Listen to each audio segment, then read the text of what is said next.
Hello everyone in search of the perfect timepiece. My name is Josh, and today we're talking about microbrands or independent brands that are the most promising in the new year. Now, I have picked out 5, and if you look over my shoulder over here, you will see the first one we are going to talk about today. Now, I know you guys hate it when I delay and have a big long intro, so we are just going to jump right on in. But really quick aside before I do, let me know what you guys think of my choices and also what your guys' choices are for the top 5 micro brands that you're watching or looking out for in 2017. So the first micro brand that we are going to talk about is Christopher Ward. Now, if you guys are familiar with Perfect Timepiece or my kind of watch collecting vibe or my mantra about watches, it's that I really love getting a lot of value for my money. So what I like about Christopher Ward is that they actually do a lot of things that a lot of other brands don't. Now, let me explain. So Christopher Ward has their own movements in a lot of their watches. Now, if you look at the very low end, like under $500 new, a lot of the Christopher Ward watches actually just have like generic kind of ETA style movements. But if you start to pay even just a little bit more, you're talking like the $700, $800 range, and there's a huge sale going on at their store right now. This video was not sponsored by Christopher Ward. I just really like the company. Then you'll see that they actually have half off a lot of their watches, and why this is really cool, especially to me, is that they're offering in-house movements, which means that Christopher Ward is making all of the parts and assembling the movements or the inner mechanical thing that drives the watch all in-house in their own factory. And the other cool thing is that a lot of these watches have a 5-day power reserve.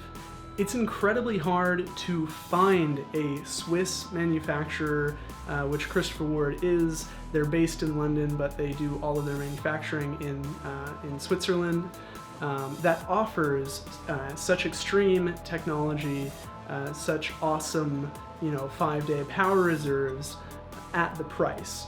Now, a lot of these 5-day power reserves are in dress watches. I think that that is the bread and butter of the Christopher Ward company. I feel they're just so elegant, and they have that awesome technology for such a low price. It's really, really hard to beat. The next brand that I am most excited about in 2017, I almost said 2016, I completely forgot what year it was, is Steinhart. Now, if you have been following Steinhart, or, maybe you don't like Steinhart because of, usually they just produce homage watches, I feel like in 2016, they really came into their own, and they started offering pieces in the marketplace that have their own unique style and their own kind of unique look and feel. Now, if you're not familiar with Steinhart, or you just haven't been paying attention to them, then I definitely recommend that you look at the Steinhart Ocean 500 Titanium. I do believe that I will be getting this watch on loan to review and kind of compare against other watches, so I'm super excited about this. But the reason why Steinhart is even in this list is because of this watch. Now, if you look at the watch, you can see that it has a lot of blue, very light blue accenting, or accenting. Geez, I cannot pronounce. I'm so sorry, guys. I think that this is a nice take on the kind of Rolex Submariner homages that Steinhart is used to. And I think that if Steinhart is able to continuously put out their own designs and their own unique either designs or movements, then I do believe they are a really, really big contender to the Swiss watch industry. Now, again, just like Christopher Ward, Steinhart tends to offer an extreme amount of value. They don't have their own in-house movements as far as I know, but they do decorate the standard ETA 2824 movements incredibly well. So again, I am really looking forward to getting that Steinhart watch that kind of changed my opinion on Steinhart in my possession, so I can review it and I can report my findings back to you.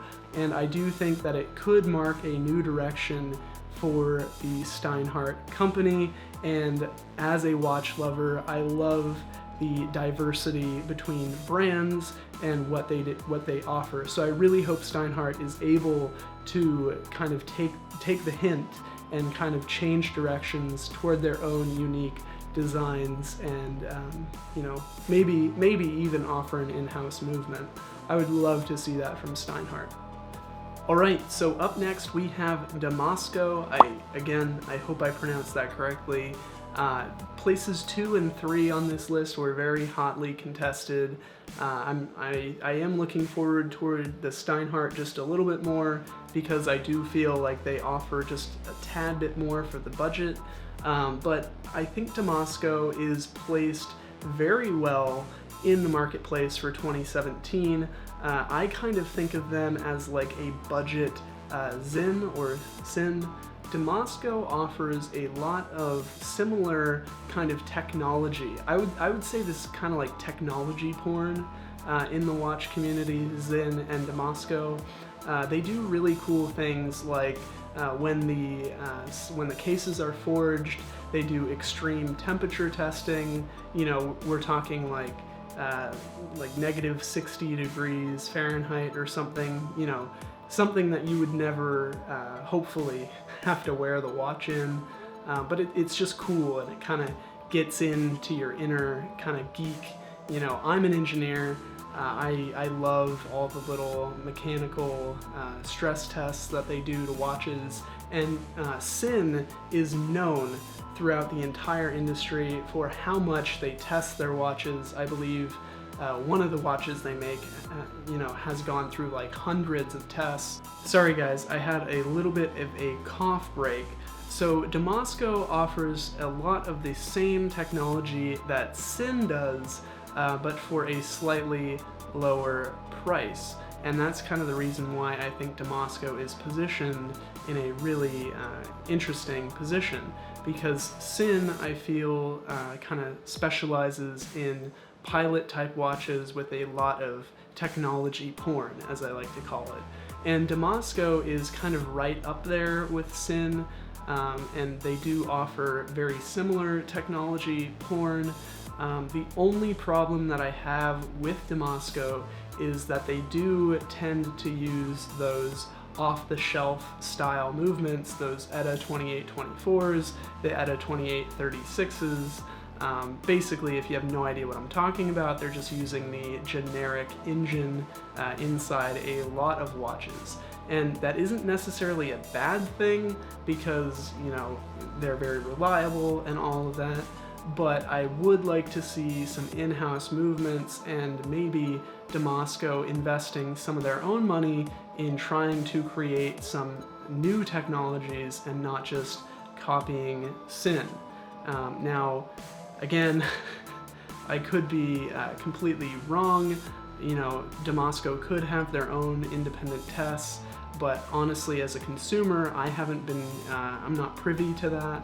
If Damasko invests in their own testing and in their own kind of watch movements or machinery, and they do a really good job of communicating that to the average consumer through watch blogs or watch vlogs like myself, then I do believe that they will be positioned incredibly for the new year.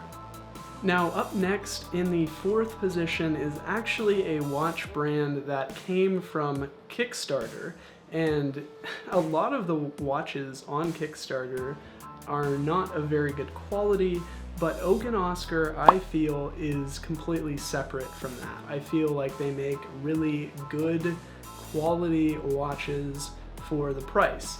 Now, they had one watch that they released like last year or 2 years ago, and then they had one that they released in 2016, I believe, and that is the Sanford. It was a GMT with a multi-level dial.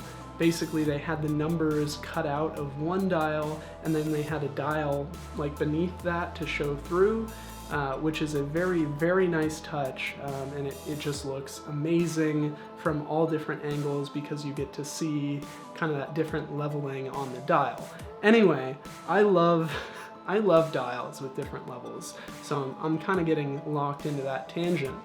But I do believe that the Oak and Oscar watches offer a significant amount of value for the money. I've looked into their movements. They don't use ETA movements, they use another brand, but basically they're very similar to ETA movements. You know, this new piece that they came out is a GMT piece. The only thing I would say, and maybe this kind of goes against their marketing, is that I hope that they would release a whole line or a whole kind of different watches, right? They've come out with one 2 years ago, one in 2016, and I'm hoping for more than one in 2017. They are very similarly looking watches, and they are like very coherent in their design. So if you see an Oak and Oscar watch, you'll know that it is an Oak and Oscar watch because they're very easy to identify. But I do hope that they kind of flush out their line, or at least kind of go back and offer the watches that are no longer available from 2 years ago, so that way, you know, consumers have more of a choice when they go to the Oak and Oscar website. Thinking about it more, I feel like they would be more appropriately positioned to go for that kind of pilot demographic. But that's pretty much all I have to say about Oak and Oscar. I think they're doing a good job. I think they are priced a little high. You're getting kind of a significant amount of value there, but it is starting to kind of get into the price category where you would just rather buy, say, a Zinn or something from a much more prestigious brand. So I would say release more watches, try to keep the prices low, but not too low, obviously. So that's it. On to the last micro brand that I think is going to do big things in 2017. Now, this brand, Squale, is a very, very controversial. I've talked about two controversial brands in this episode, Steinhart and Squale. I hope you guys, if you're kind of skeptical of these brands, you can kind of put that on the back burner and try to listen to my reasoning, and maybe we can even have a discussion about, you know, why you don't like these brands. But regardless of how you feel about Squale, they did an amazing job with social media marketing and just in terms of getting their products out to the right people. Now, Squale, if you're not familiar, has this one watch, the 1521, which was kind of blasted out on YouTube especially. It's all over Instagram, it's all over YouTube. Big watch channels have been talking about this watch, and honestly, I think that Squale has kind of been revitalized as a company because of the popularity of this watch. I think if they didn't release this watch, it might even be over for them. This is just speculation on my end. Either way, I think they nailed the campaign, the marketing campaign for this watch. The really cool thing about Squale watches, to me, is that they do, most of them, have the orange minute hand. Now, I'm not a big fan of highlighting the minute hand, But in terms of dive watches, it makes a lot of sense, especially if you have, your diving bezel on the watch. It makes timing your dives extremely, extremely easy. Make sure you don't run out of air underneath that water. That would be very bad. But basically, I think it makes reading it very easy, and in that sense, it is kind of a technology, but at the same time, I'm doing mostly desk diving, so it's not super important for me to see that minute hand all the time. Mostly I'm just trying to figure out when it's 5 o'clock. You guys know exactly what I'm saying. But that pretty much wraps it up. Honestly, I think if Squale, does the same type of thing, if they release the same type of watch, if they're able to glean insights from this marketing campaign and utilize it to their advantage in the coming year, then I think that they will be in for a good year. So thank you guys so much for watching. My name is Josh, and I will see you all next time.